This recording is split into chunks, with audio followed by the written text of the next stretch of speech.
रीवा जिले के गुड़ विधानसभा के पूर्व विधायक राजेंद्र मिश्रा ने एक महत्वपूर्ण पहल करते हुए मध्य प्रदेश विधानसभा अध्यक्ष को पत्र लिखा।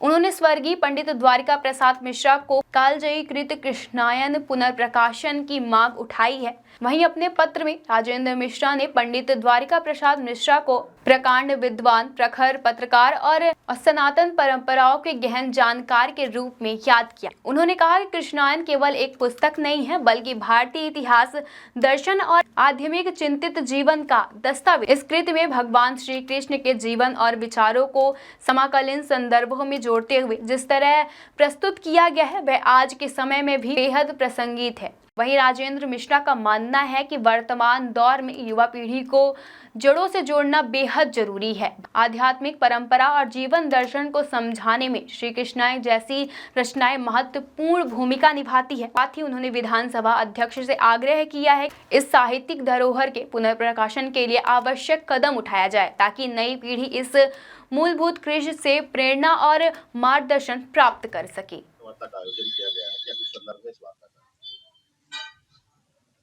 ये थोड़ा सा लगता है कि जो परिस्थितियां हैं उससे अलग हट करके बातचीत है, लेकिन बातचीत साहित्यिक है और विशेष करके एक ऐसे व्यक्ति से जुड़ी हुई है कि जो इस राज्य के लिए नहीं, देश के लिए चाणक्य माने जाते थे, पंडित द्वारका प्रसाद मिश्र। खास करके आप सबके वर्ग से जो युवा हैं आज, भले ही उतना उनका परिचय उस समय क्योंकि वो नहीं थे तो ना हो, लेकिन एक बड़ा नाम था पंडित द्वारका प्रसाद मिश्र का। आज की जो परिस्थितियां हैं, उछल कूद, दाएं बाएं, काम करने के चरित्रों पर जो चर्चा है वो आप सबसे बातचीत करने की मुझे आवश्यकता नहीं। लेकिन एक समय था इस देश में कि इस तरीके के लोग भी राजनीति में थे कि जो जेल में रह करके भी एक तरफ तो स्वतंत्रता की लड़ाई लड़ रहे थे, आंदोलन कर रहे थे, और दूसरी तरफ इतना बड़ा ग्रंथ रच करके उन्होंने रख दिया। ये इसका नाम है कृष्णायन। ये कृष्ण के मार्ग पर चलने का दर्शन है। तो मुख्यमंत्री बनने के बाद भी आज वो दुनिया में नहीं है, इसके प्रकाशक जो हैं वो भी नहीं है। होता ये था बीच बीच में, जिसके कारण आप लोगों को हमने कष्ट दिया और मध्य प्रदेश विधानसभा के अध्यक्ष को भी हमने तकलीफ दिया। पूर्व विधानसभा अध्यक्ष संयोग से गिरीश गौतम जी मिल गए, वो इस अंचल के हैं, उन्होंने भी रुचि जाहिर की और मेरे साथ गए वो स्पीकर साहब से मिलने। जब कभी भी कोई हम इस संदर्भ में अपने भाषणों में चीजों को रखते थे तो बड़े से बड़ा नेता मुझसे कहता था कि ये मिश्रा जी किताब उपलब्ध कहाँ होती है, मिलती कहाँ है। आप इतने बढ़िया चौपाइयाँ, ये जो पूरा है, ये जैसे तुलसीदास जी का रामायण है, रामचरितमानस 7 कांडों में, उसी तरीके से इसमें अवतरण कांड है, द्वारका कांड है, लड़ाई के जो जिस तरीके की जहाँ महाभारत काल के युद्ध, उनका सारा वर्णन इसमें है। तो लोग कहते थे कि वो मिलेगी कहाँ, किताब कहाँ मिले, तो हमने भी ढूंढा तलाशा। हुआ ये कि जितना प्रकाशक ने छपवाया था वो कोई 60-70 साल पहले की बात है, तो वो तो खत्म हो गई। द्वारका प्रसाद मिश्र के समकालीन और उनके अनुयायी के रूप में गोविंद नारायण सिंह जी को जाना जाता है। तो Govind Narayan Singh ji as a governor जब बिहार में थे तो उन्होंने चर्चा में मुझसे ये कहा कि मिश्रा जी, मैंने तो मिश्र जी के मेरे उनके मंत्रिमंडल में भी रहा, उनके साथ भी रहा, मतभेद भी रहे, लेकिन साहित्यिक क्षेत्र में और एडमिनिस्ट्रेशन के क्षेत्र में द्वारका प्रसाद मिश्र का कोई शानी नहीं है। लोग कहते हैं कि इंदिरा जी को प्रधानमंत्री बनवाने में उनका योगदान है। इसका प्राकथन कृष्णायन का डॉक्टर राजेंद्र प्रसाद जी, जो भारत के राष्ट्रपति हुए हैं, उनने इसका प्राकथन लिखा है। तो मेरे मन में यह भाव आया, गवर्नर होते हुए उस जमाने में गोविंद नारायण सिंह जी ने करीबन 2-3 लाख रुपए कुछ दे करके इस पुस्तक को छपवाया। आज की तारीख में ये उपलब्धि ही नहीं है, कहीं ढूंढे नहीं मिलती। तो मेरे मन में एक सामान्य भाव आया कि अगर उनके घर परिवार का कोई व्यक्ति राजनीति में होता, जो आजकल राजनीति में है कि घर परिवार का होता है, तो वो आगे बढ़ने की चेष्टा में उसका नाम बढ़ाता है। मिश्रा जी का कोई उस तरीके का व्यक्ति जो उनसे जुड़ा हुआ हो, वो कोई राजनीति में इस समय न होने के कारण से कृष्णायन अनुपलब्ध है। तो मेरे मन में एक बोध आया कि राजनीति तो हम लोग करते रहते हैं, मिलते जुलते रहते हैं, उस विषय पर चर्चा बातचीत सार्वजनिक करते रहते हैं, लेकिन ये एक अद्भुत ग्रंथ विलुप्त हो रहा है और मेरी हैसियत इतनी है नहीं कि 25-50 लाख लगा करके और इसको किताब को संग्रहित करूं, इसको छपवाऊं। प्रकाशक दुनिया में नहीं है। मैं अरेरा कॉलोनी जहाँ वो रहते थे, इसमें लिखा हुआ था, मैं उनको ढूंढा तो दुनिया से विदा हो गए। तो ऐसी परिस्थिति में मेरे मन में भाव आया और मैंने मन बनाया, फोन से समय लिया, विधानसभा के अध्यक्ष ने समय दिया।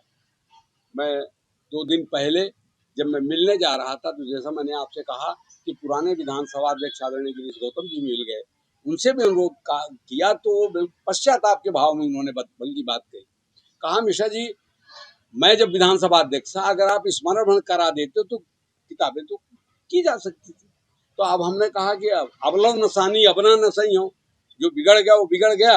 अब इसको गए, उन्होंने नरेंद्र सिंह तोमर जी से बातचीत हुई हमारी, बड़े अच्छे भाव से वो मिले। उन्होंने कहा नहीं, उनका नाम कौन नहीं जानता।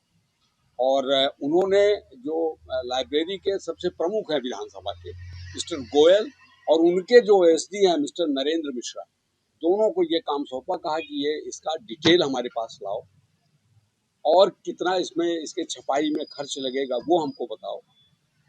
हम इसकी ये कोशिश करेंगे कि ये आम लोगों को मुहैया हो। सार्वजनिक क्षेत्र में जो गिरावट आ रही है, मूल्य के स्थापना के लिए इस तरीके की चीजें सामने होनी चाहिए, खास करके युवा वर्ग के लिए। इस भाव को मैंने ध्यान में रख करके ज्ञापन दिया और आप सब लोगों को भी मैं व्यक्तिगत रूप से तकलीफ दे रहा हूं कि ये राजनीति के उस आपाधापी में जिसमें चर्चा का विषय यूजीसी हो, राजनीति के उस आपाधापी में कि क्षेत्रीय विधायक के जन्मदिन में गालियां पड़ रही हैं, राजनीतिक उस आपाधापी में जिसमें विधायक ये कह रहा है कि कोई मूसा गैंग चल रहा है, हमारे जान का खतरा है, तो एक तरफ तो चर्चा का विषय ये हो सकता है। एक दूसरा मेरे मन में ये भाव आया कि इससे इतर हट करके भी कुछ हम सबको काम करते रहना चाहिए। इसलिए मैंने आप दोनों 4-6 लोग जो आए हैं, ज़्यादा हम लोगों से निवेदन भी नहीं किया, नहीं तो लोग आते।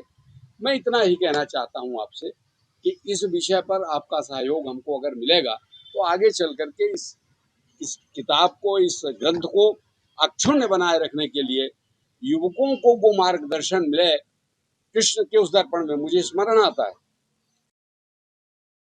और इस ग्रंथ में युवाओं के लिए क्या ऐसी चीज है कि वार्ता के माध्यम से आप संदेश देना चाहते हैं युवाओं को? नहीं, हम तो उसमें हम क्या संदेश देंगे, संदेश तो मिश्री जी दे गए, द्वारिका प्रसाद जी। जो पढ़ेगा, तुलसी बाबा लिख गए, आज देश हो चाहे दुनिया हो, कितने लाखों लाखों लोग उसको पढ़ करके अपना पेट चला रहे हैं, अपने तरीके से व्याख्या कर रहे हैं। तो ये तो पढ़ने वाले पर होगा, निर्भर करेगा, पर वो किताब तो उपलब्ध हो। आज तो पंचायत ये परेशानी ये है कि किताबें नहीं उपलब्ध है। आप चाहें, बड़े से बड़े, बहुत सारे बड़े लोगों का, सुरेश पचौरी जी आज भाजपा में चले गए, कांग्रेस में थे, हमारे साथी थे। मैंने एक जगह इसके कुछ वाक्यों का उदाहरण कर दिया तो बेचारे दौड़े दौड़े मेरे पास, राजेंद्र भाई कृष्णान कहीं से उपलब्ध कराओ यार, राजेंद्र भाई कृष्णान कहीं से उपलब्ध कराओ। एक मेरे पास छोटी किताब पड़ी हुई थी, मैंने उसको दे दिया।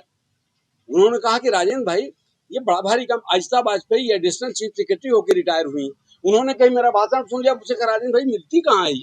तो ऐसे कर करके लोगों का जब भाव बना तो मैंने मन में सोचा कि ये छपे तो प्रकाशक को ढूंढा। अब उस जमाने का प्रकाशक दुनिया में नहीं रह गए, तो तब मेरे मन में आया कि जहां से छप सकती है वहां मैं अनुरोध करूं। निश्चित रूप से स्वर्गीय गोविंद नारायण सिंह जी ने मुझसे ये बात कही थी कि मैं मध्य प्रदेश का गवर्नर नहीं था, मुख्यमंत्री था जब था, गवर्नर बिहार रह करके मिश्र जी की इस सेवा को मैंने, हमको लगता है 100, 200, 400 जितनी किताबें उन्होंने छपाई हूँ, उन्होंने बिहार सरकार के उस पैसे को यहाँ लगाया। अब आज वो किताब ही दुर्लभ है। इतनी लाइब्रेरियां टीआरएस कॉलेज है, जीडीसी है, रीवा भर की बात मैं कर रहा हूँ। पूरे देश में, प्रदेश में भी अगर इसका उपयोग हो तो जो नए लड़के हैं, जो साहित्य के क्षेत्र से दूर हो रहे हैं, जो कृष्ण को महाभारत देख करके जानने की कोशिश करते हैं, गीता और भागवत सुन करके जानने की कोशिश करते हैं, वो इसको पढ़ करके भी उस मार्गदर्शन पर चलेंगे। तो मुझे लगता है कि एक वाक्य और आपसे कहूँ, मिश्र जी ने इसमें लिखा है, दुर्योधन के विषय में लिखा है, लेकिन घर घर में वो आज स्थितियां निर्मित है। क्या लिखा उन्होंने, क्या क्या चीजें एक साथ होना चाहिए तो फिर मुश्किल है। क्या लिखा? युवा वर्ग के लिए है, आपने चूंकि युवा शब्द का प्रयोग किया है तो उन्होंने लिखा कि धन, यौवन, प्रभुता, ये तीन चीजें अगर युवा के पास हैं, क्या क्या? धन हो, यौवन हो और प्रभुता हो। धन, यौवन, प्रभुता। लेकिन ये तीनों चीजों के साथ में अगर वो युवा अविवेकु है, ज्ञानहीन है, धन, यौवन, प्रभुता, अविवेकु, शर्त जो है वो शर्त उन्होंने लगाया है कि ये तीनों चीजें हैं लेकिन ज्ञान नहीं है, अविवेकु है। जुरे सकल नहीं अंकुश एकु। अगर ऐसा युवा है, धन भी है, यौवन भी है, प्रभुता भी है, महिमा मंडित है, दुर्योधन का जिक्र किया है उन्होंने, तो महिमा मंडित भी है। तमाम इस समय राजनेताओं को देख लें, उनके पुत्रों की तरफ चले जाएं, मैं किसी का नाम नहीं लेना चाहता हूं, उनसे सबसे प्रणाम करना चाहता हूं, लेकिन मिश्र जी इसमें तो लिख गए हैं कि अगर ये सब चीजें एक साथ हैं तो जुरे सकल नहीं अंकुश एकु। ये तीनों चीजें जिसके साथ जुड़ जाएंगी फिर तो अंकुश का प्रश्न ही नहीं, अंकुश लगेगा ही नहीं, फिर तो महाभारत होके ही रहेगा। तो आपने जो सब कहा कि इसमें तो युवाओं के लिए भी है, आंख चली गई, दोनों आंखें नहीं दिखाई पड़ती। मुझ जैसा आदमी, मुझे लगता है 25-26 साल की उम्र में मैं विधायक बन गया, तो वो चूंकि मैं इसको उद्धृत करता था, बहुत सारी दोहा चौपाइयां हमको भी अभी भी स्मरण है, मैं सुनाना चाहूँ तो टाइम लग जाएगा। मिश्र जी कहते थे, राजेंद्र मेरी तो आंख चली गई, मैं पढ़ नहीं पाता हूँ, तो तुम कब खाली रहोगे, आ जाओ और हमको कृष्णायन के कुछ पंक्तियां सुना दो। मुख्य रूप से एक दोहा मैं आपको सुनाता हूं जो उनको बहुत प्रिय था, हमको भी बहुत प्रिय है, और आधुनिक युग के जो युवा बच्चे हैं उनको इसको स्मरण रखना चाहिए, क्योंकि सर्वाधिक दोहन उन्हीं का हो रहा है, उन बच्चों का जिनको एलोरमेंट तो दिया जाता है लेकिन फिर उनको प्राप्त कुछ नहीं होता है। इसमें द्वारिका प्रसाद मिश्र ने लिखा है कि नेही विश्वसनीय को नाही चिर संसार। ऋषि जी ने लिखा कि इस संसार में नेही, प्रेम करने वाला, और विश्वसनीयता देने वाला संसार में कोई है नहीं। नेही विश्वसनीय को नाही चिर संसार। अगर ऐसा नहीं है तो करना क्या पड़ेगा? तो उन्होंने लिखा कि मित्र से रिपु सम सजग, मित्र से भी शत्रु की तरह सतर्क रहना पड़ेगा। यह नए नीति अनुसार जैसा आज देश का वातावरण, दुनिया का वातावरण है, ट्रंप जी राजनीति की बातें नहीं करते हैं, हाय पैसा हाय पैसा हाय पैसा, जहां से आए वहां से पैसा। तो मिश्र जी इसको आज से 100 साल पहले जब वो जेल में थे तब उसको उन्होंने लिख दिया कि नहीं विश्वसनीय को नाही चिर संसार, मित्रों से रिपु सम सजग, यह नए नीति अनुसार। एक जगह लिखा है मिश्र जी ने कि परंपरा प्रिय मति मैं पाई, पैतृक संपत्ति तज नहीं जाएगी। हमारे जीवन में हम जहाँ पैदा हुए, जिस जगह हम परंपरावादी, हमारे बाप दादा फला ढेकड़ा उनकी अगर जगह जमीन धन दौलत हम ले रहे हैं तो उनके भाव भी हमारे तरफ आ रहे हैं। तो उन्होंने एक वाक्य लिख दिया कि परंपरा प्रिय मत मैं पाई, पैतृक संपत्ति तज नहीं जाएगी।